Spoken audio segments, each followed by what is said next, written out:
successfully bogged the car. What we're going to do now is give you a quick demonstration how to get out using a snatch strap.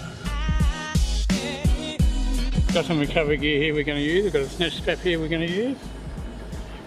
We've got a damper we're going to put on the top of the snatch strap for safety.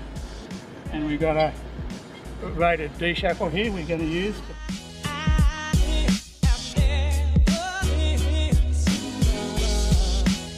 No doubt you've heard that snatch and straps can be dangerous to use.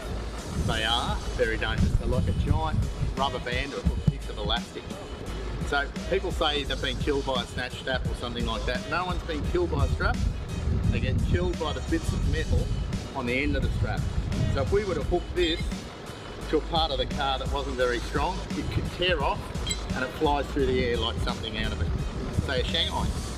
So we've got a big rated recovery point, we're going to use that.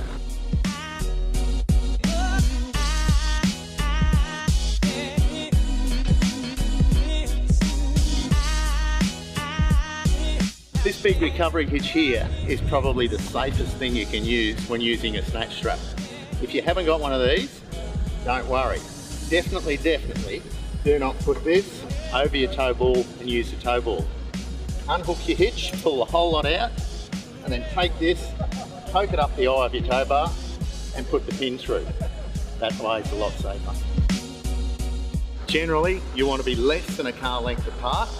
Hook the strap at each end and lay it all on the ground in a big S. Then you get your recovery dampener, which is basically an energy absorber should something break, and it helps prevent injuries. The next bit's about communication.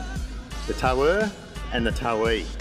Now we need the tower to be in second or third low range. It's a good gear, gives you a bit of momentum, and that way he can get going and get away. He's not going to get bogged down in too high a gear. Me, I say go. When he goes, I wait till the strap's nearly taken up, then I drop the clutch and get into it too. So we'll give it a go. Copy, Pete? Yeah, copy, Roger. Your second or third low range? Yeah, third low range. Okay, very good, mate. I'll say go, and you go, and as the strap takes up, I'll come with you. Okay.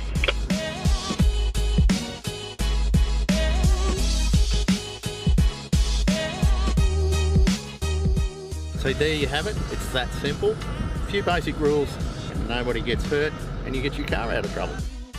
If you'd like more info on the range of recovery gear available, head to your local ARB store.